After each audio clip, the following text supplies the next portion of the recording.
Hi gang, we're just going to do a little bit more review of classical conditioning. This is just a little bit more practice. Again, classical conditioning, like Pavlov, like Watson, has two parts. The first part with the unconditioned stimulus and the unconditioned response are the natural situations, like you see on the top left there with the food and the dog salivating. Natural stimulus of food, natural reaction of drooling. The conditioned stimulus and the conditioned response are the learned things, the new things, the weird things. Like the last picture on the bottom right, where a dog will naturally salivate to a tuning fork after the dog has been trained to associate the tuning fork with food.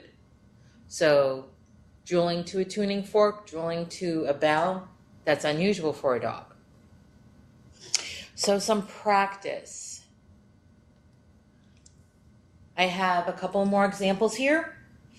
The first one here, we'll talk about Edgar, who went to a haunted house with friends. When he was walking through the musty-smelling barn, a scary clown jumped out at him and he ran away crying.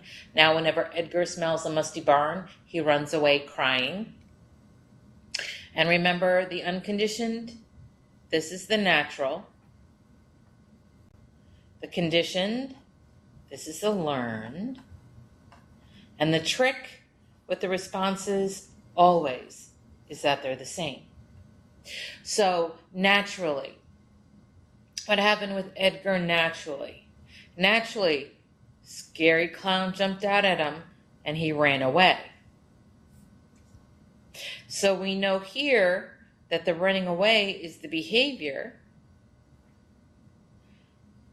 and the behavior, the response, is to the scary clown. So that's what naturally caused Edgar's response.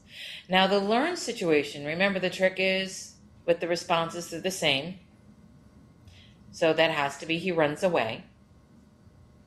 And the conditioned stimulus, the new or learned thing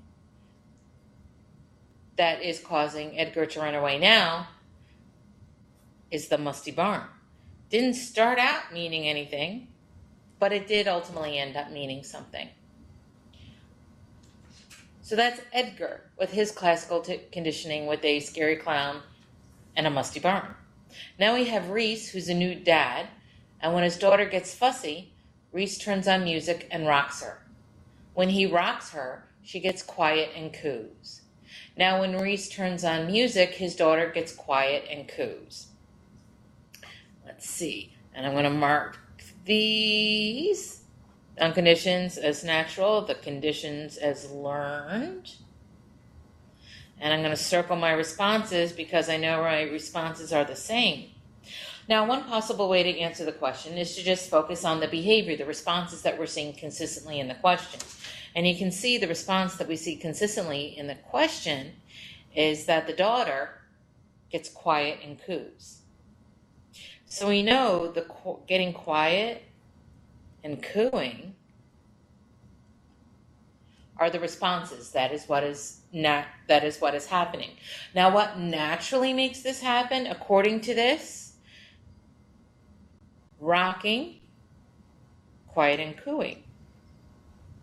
Because rocking, that rhythmic motion, that back and forth motion, very soothing, quiet and cooing for babies. So then the learned thing would be music. Because she gets quiet and coos to just music now. He doesn't have to do the rocking anymore. It's just the music that makes her quiet down and coo. So that's what she has learned this is a quiet time and a cooing time. And I have one more example. And now we have Kevin, who loves playing with his favorite aunt, and they always spend a lot of time laughing. His aunt often takes him somewhere in her blue Honda Civic. Now when Kevin sees a Honda Civic, he laughs. Okay, and I'm going to mark this again. The unconditioned, this is the natural. The conditions here, these are the learned. The trick with the responses is that they're always the same. Now here you can kind of tell what the weird thing is. the learned response in terms of something that's triggering a reaction. That would be the Honda Civic. That sounds a little weird. Not a lot of people, when they see a car, have a reaction.